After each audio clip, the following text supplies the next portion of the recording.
Hi, James here. I'm a songwriter and producer, and I produced David Crosby's latest album for free. I decided to do some Logic breakdown sessions on some of the tunes. The first one I'm going to do is Rodriguez for a Night. It was written by Donald Fagen, Croz, and myself. And yeah, let's get into it. Okay, let's see. Let's take a listen.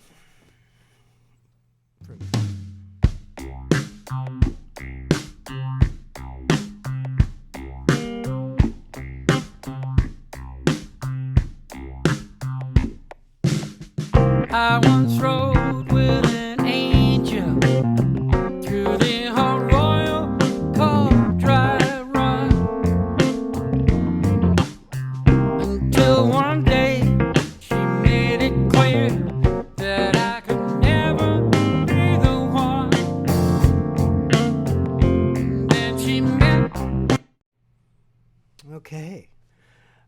Let's see. Let's start with the lyrics. These lyrics are written by none other than Donald Fagen. I still can't quite believe it, but we wrote a song with Donald, and he sent Croz and I this great set of lyrics. Rodriguez for a Night. It's mainly about a guy in the Old West, I think, who's very jealous of Rodriguez for a number of reasons. And man, it was just such a fun set of lyrics, and they just kind of dictated a lot of the vibe of the song to me, and the melody, the code to the whole thing was right there in the lyrics. My job is just not to screw it up. So where did I start? I, strangely enough, started with this kind of a little clip-clop horse sound, is the best way I could describe it. Because the opening line is, I once rode with an angel through the arroyo called Dry Run. So that sets quite a picture of where we are. I pictured, someplace up by Vasquez Rocks here outside of LA, and somebody riding through the canyons up there. So this was kind of the very first thing I laid down was this little pattern on like a woodblock sound.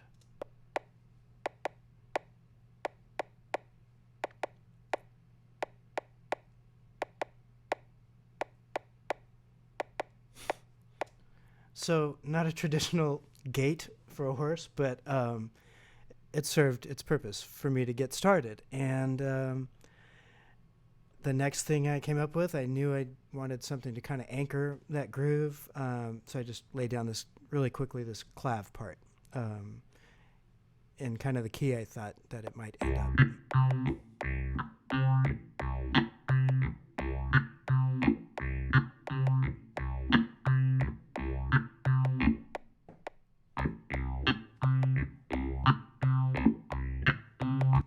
Pretty simple. And that element drives the whole track basically throughout the whole song that's going. Yeah, so that's where I started, and then I just started working on chord changes. And I came up with this kind of climbing roads thing, some fun changes that were kind of outlining the melody I had in my head. So these sound like that.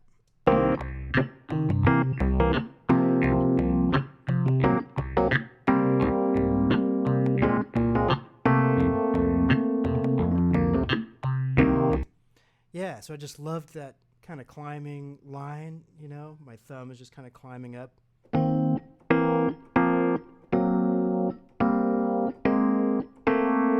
Gets kind of crunchy there, which I like. Yeah, and that was the basis for the whole verse, basically. And, the way the lyrics are written out, it quickly gets to kind of a pre-chorus setup and then the payoff, which, strangely, the chorus is just like 2 lines in the song. So here was kind of my pre-chorus thing to quickly get to that payoff.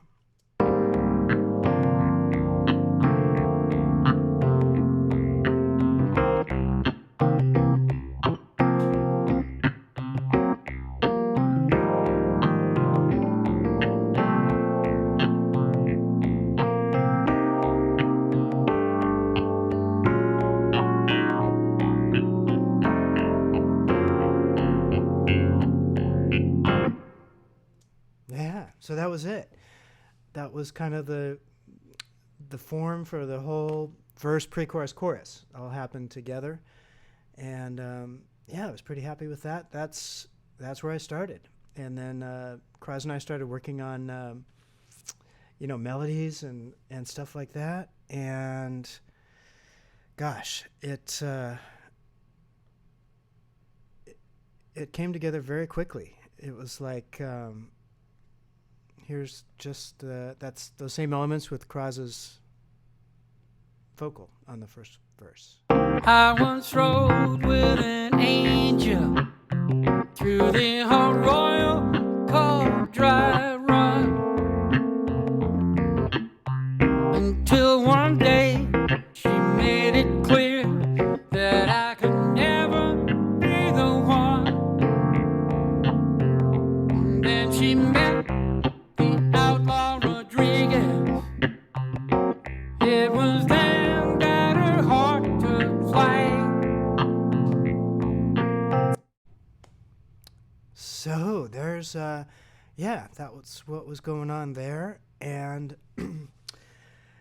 the recording of this was very interesting. It was at the height of COVID,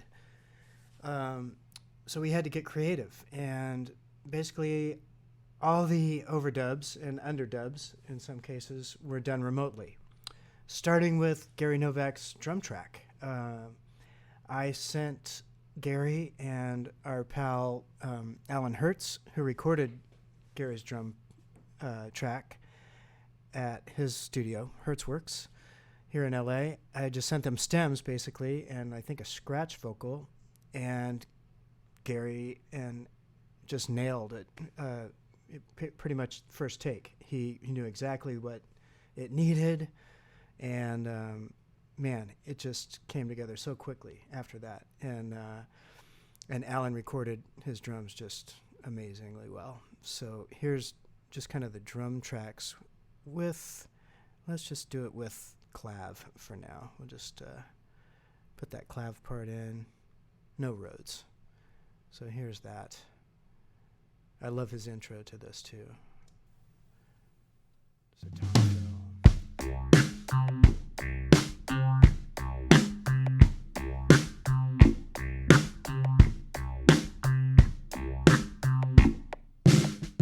I once rode with an angel through the arroyo called Dry Run,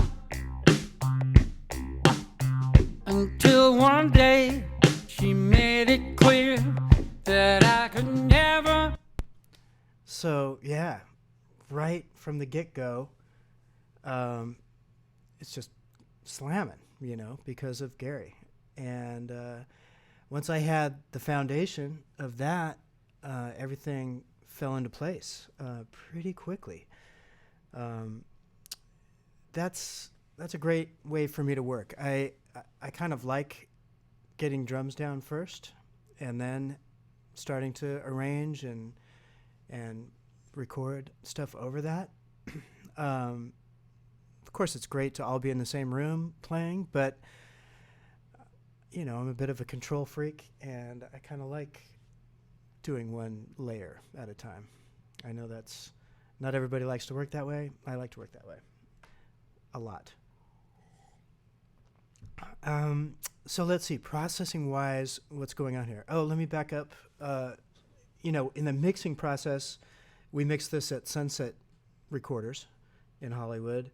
Dan Garcia, my engineer, and myself and Croz. And basically I brought my iMac down to Sunset. We output my 32 channels onto the board, I think in the B room or something there at Sunset, because they had some great outboard gear, and we augmented some of the processing I had already done with some outboard processing. And I've tried to kind of replicate what we did at Sunset on some of these tracks.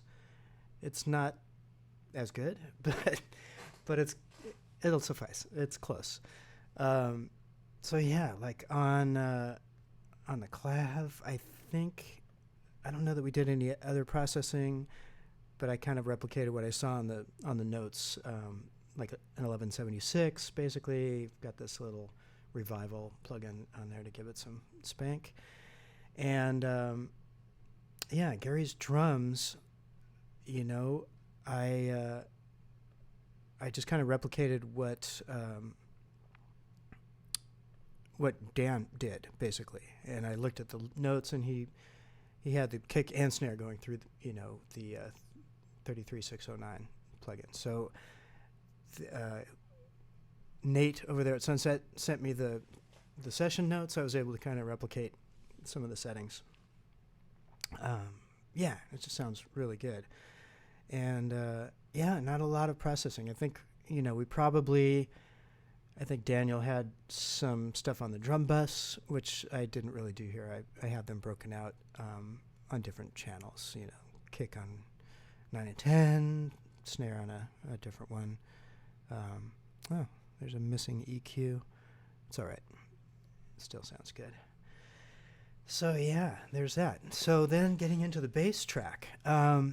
Andrew Ford played the bass on this, and Andrew and I have been pals, since I was 19, 20 years old. He's been a really good friend and a mentor to me. We've played together in so many different situations. And he was in CPR with David and I and Jeff Pivar, and so yeah, we go way back. But Andrew sent me a few takes, and it was killing. It was really killing. And there was just a couple of things I wanted to augment because I had sent him a track in Trillion, which is this plugin here, kind of using a retro, almost like a Hofner, it looks like, or something. But there were certain elements of the bass that, they spoke so well on the plugin, and I was struggling how to accomplish the sound I wanted to get. So I ended up making kind of a hybrid track that's mostly Andrew and a little bit of Trillion, just doing some other stuff. And how I did that was in Melodyne. These are the two bass tracks, and you can see here's Andrew's bass track, and then where I have him muted, I've got my Trillion bass doing a few things. So I'll just kind of play a little bit and show you. I once rode with an angel through the arroyo called Dry Run, until one day she made it clear that I could never be the one. So it's a bit of a Franken track, but man, just works. It sits really good in the track, and I was able to accomplish some of the little moments that I liked from my scratch track. I was able to keep some of those, and then Andrew's part was brilliant. I mean, it just so pocket, so good. So that's what was going on with the bass. And let's see. Yeah, I'll just play a little bit of that together. No vocal, so you can hear what's going on there. And got that one. Okay. All right, so here's just bass and drums and clav, I think.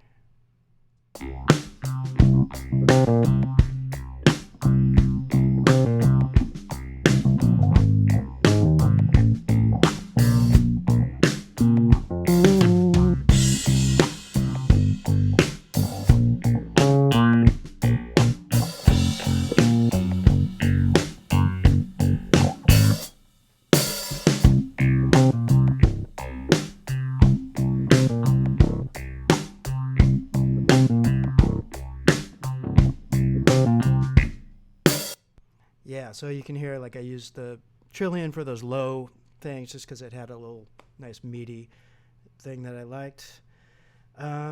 What's next? Let's see. Let's go to the guitar stuff. Dean Parks played all the guitars on this. And then there's some MIDI stuff going on too. So, I think the first, I sent Dean stems again, and I didn't have much in the way of scratch track for the main rhythm part. I just wanted Dean's take on it because he's so damn good. And man, he just played a beautiful track on it. I did have, this climbing line. I'll play you a little bit of this. In the second verse, I introduced this kind of like, it's almost like a Western guitar doing an arpeggiated part. And I'll just kind of play a little bit of that for you. And maybe the Rhodes, so you can.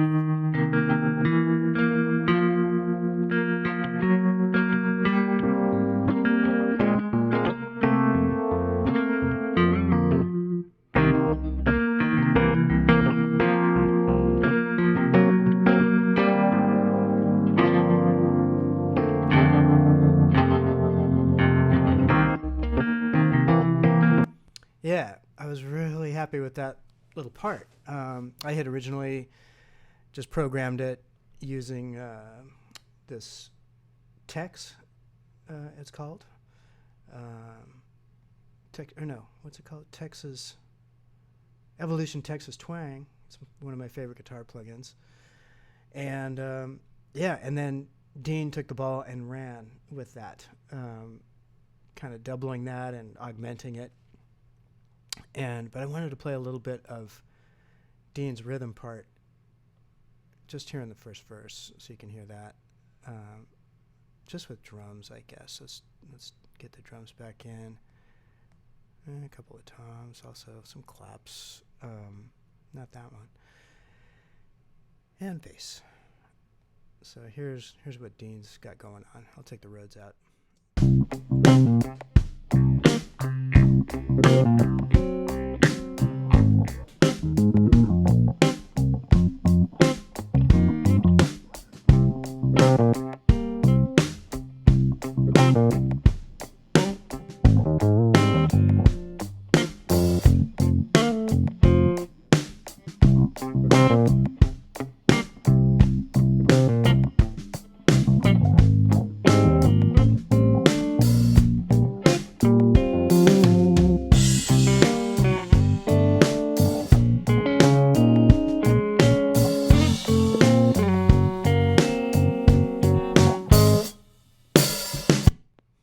Yeah, just fantastic. Like all the right notes, right? You can see I've got some automation. I dipped Dean out in sections just to make some room for the vocal or cause some emphasis to be going on with different things. There's one lick that he plays toward the end. It's my favorite lick on the whole record. I think it's right here.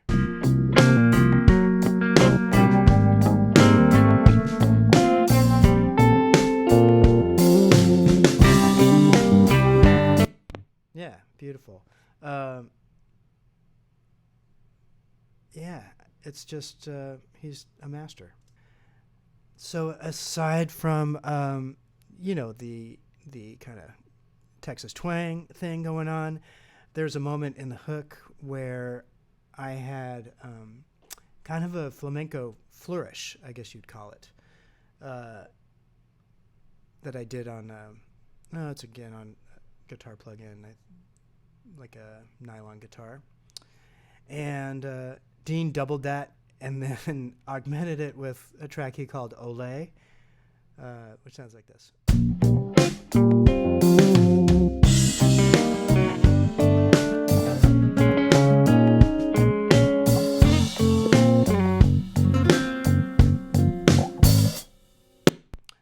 Oh, I didn't use his Olé the first time. The next time it comes up, I did use it.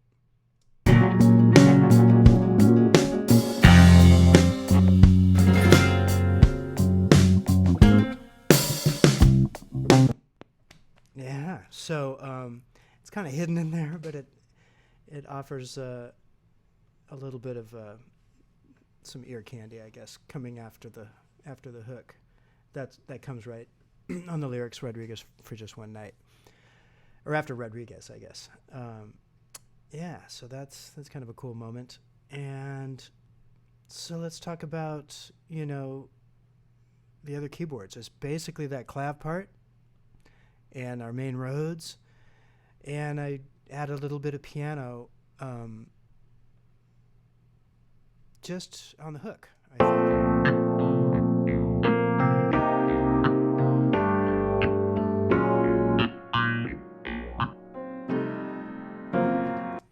And again, it's kind of like it's a keyscape kind of saloon upright, which fit the bill, fit the picture a bit.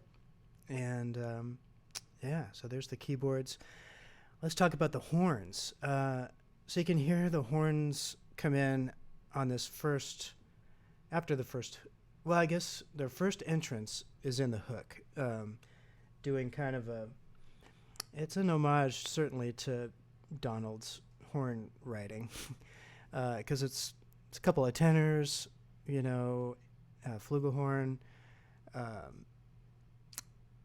We've heard this before, this sound, trombone. So I had done MIDI tracks for them, and then Steve Tavoloni played tenor, Walt Fowler played flugelhorn to give me the real thing that I needed. But here's where the horns come in. And got her heart to fly. Well, I would sell my soul if I could only be Rodriguez. Just one night.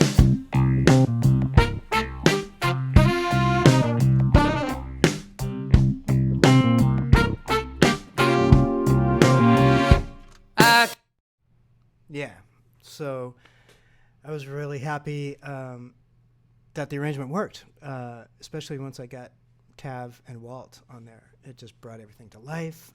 I did end up keeping my MIDI stuff in there as well, just to fatten it up. And, I used these Seidlitz plugins for most of those, flugelhorn. I think... Yeah, the saxes were Mr. Sax T, which I really like for saxophones. But yeah, let me just kind of solo that so you can hear what's going on there.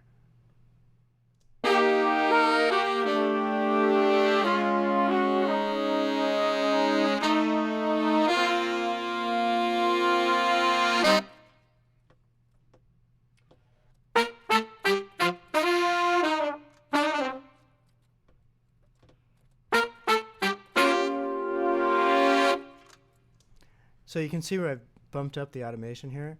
It's because I wanted to get the release of the, and these are on the sampled instruments. When you take your finger off the key, it gives you kind of a, you can hear that click?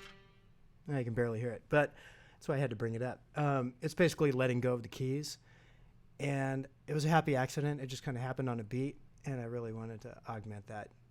No one will hear it but me, but I know it's there, and I like it. It's probably one of my favorite moments on the record. So yeah, there's the horns. They get into some really cool stuff in the bridge, which I'll get to some other bridge elements. But here's the bridge section.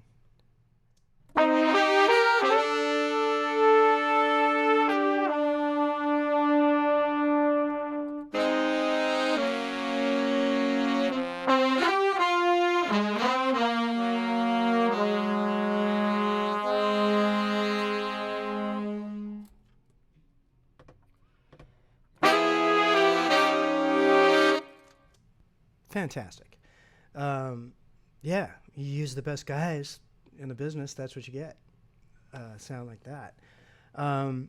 So super happy with the horn chart, and the playing was immaculate, as you can imagine. And it adds so much to the whole song.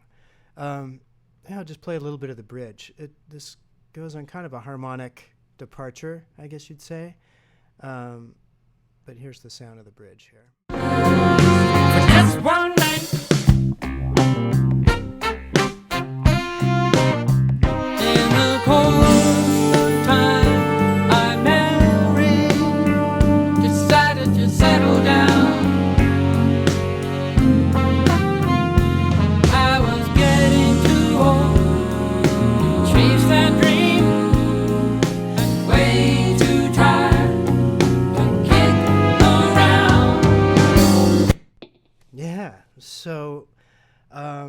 lot going on in the bridge. The horns are going. I've got a lot of harmony vocals, which I'll get to in a second.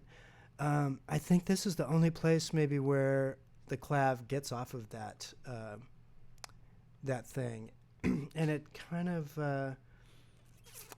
let's see. It works mainly with the roads. Yeah, it's just a little bit more of like footballs. It's playing footballs, or whole notes, I guess we'd say. And I programmed an acoustic guitar that kind of works with the nylon stuff going on there. But here's the guitars and the clav and the bridge.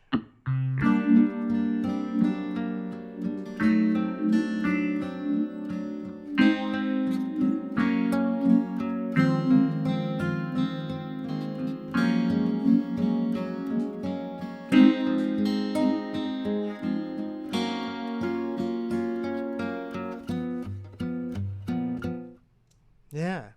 So, yeah, there's kind of a weird, it's kind of a built-in effect, I think, on that clav. Yeah, it's got like, it's got a phaser on it, I think. Yeah, it's got a phase 90 on it. So you don't hear it on the rhythm part so much, but you really hear it on that bridge, which is kind of cool. What else? So, let's see, vocals. There's a lot of them. Yeah, so Croz's vocal is just astounding. He sang the crap out of it. He really did. This you'll hear in the second verse, he's got this one moment that just surprised the heck out of me. I mean, it's not surprising really, but it's just so great. I'll play a little bit of that second verse right here. I confess he had some qualities that might attract a foolish girl. An effortless charisma and a clever way with the world. Now, I'm just a drugstore cowboy. Dang. Really great. When it gets to the hook, you'll hear it's all Croz for the most part. Well, I would sell my soul if I could only be Rodriguez. So, pretty cool. A choir of Crozes. The next time we get there, there's so the background vocals are Becca Stevens and Michelle Willis, and man, they sang so great. Oh, you know what? No, I guess they are in on that first hook. And here's what I think doubled. They're on the high part. Yeah, so this is what's going on there with them. Well, I would sell my soul if I could only be Rodriguez. Fantastic. Yeah, they're just so good. And again, remotely, I sent them stems. They did all their background parts at their studios in Brooklyn, respectively, at their home studios, and gave me back just brilliant parts. They've got some stuff going on in the bridge, I think towards the end, that's pretty fantastic. Let's see what's going on in the bridge. Here's just kind of vocals there. Course of time, I married, decided to settle down. I was getting too old to chase that dream, and way too tired to kick around. Yeah.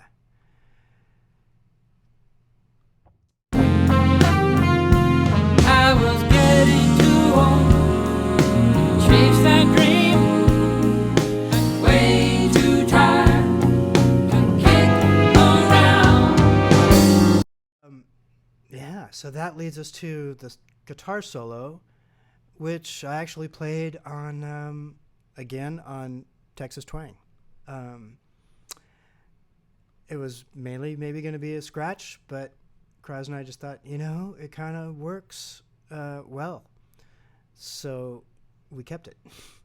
And here's kind of the MIDI going on with the solo. I'll show you. Way too tired to kick around.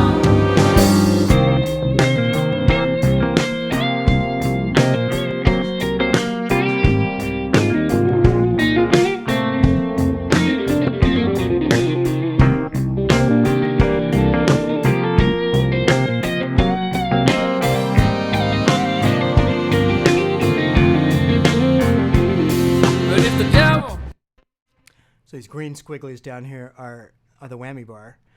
Yeah, it never goes south on the whammy bar. It only goes up, which is not like guitar players don't do that.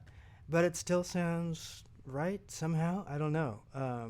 Anyways, I'm pretty happy with that solo. It fit the bill. So yeah, let's see then. It just kind of gets into our last verse. I'll just play it out here. And can't think of anything else that's going on in this track. Told you about the guitars. Told you about the horns. Told you about all the vocals. You'll hear it when I play the hook out. I got into some alternate chords.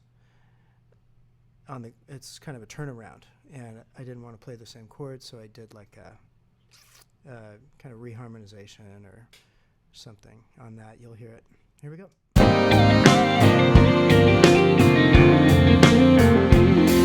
if the devil still wants to talk a deal, I'd be willing to curse the light. Yes, I'd sell my soul if I could only be Rodriguez. Still, I'd sell my soul if I could only be Rodriguez. Just one night. I probably didn't talk about, the processing on Croz's voice. There's a lot. There's a little bit of melodyne and rolling off the lows, to get the rumble out of there. Yeah, I think he sang on this mic, the Slate mic. Little bit of compression on the back end of it. And again, I think we augmented it in the studio with an LA2A at the end of the chain, which I duplicated Dan's setting on that. A little bit of vocal rider, just to keep everything within a nice range. C4 for a little bit of lift. The Surfer EQ, I used a lot on this album. It's a really interesting EQ that kind of EQs each note separately, so it follows the input of the note and EQs it accordingly. There's a lot going on under the hood, but this is kind of it, soloed. Let's see. He had some qualities that might attract a foolish girl. Yeah, so that's a cool plugin. I like that a lot. There you go. Rodriguez for a Night. I hope it was slightly informative, and thanks for being here.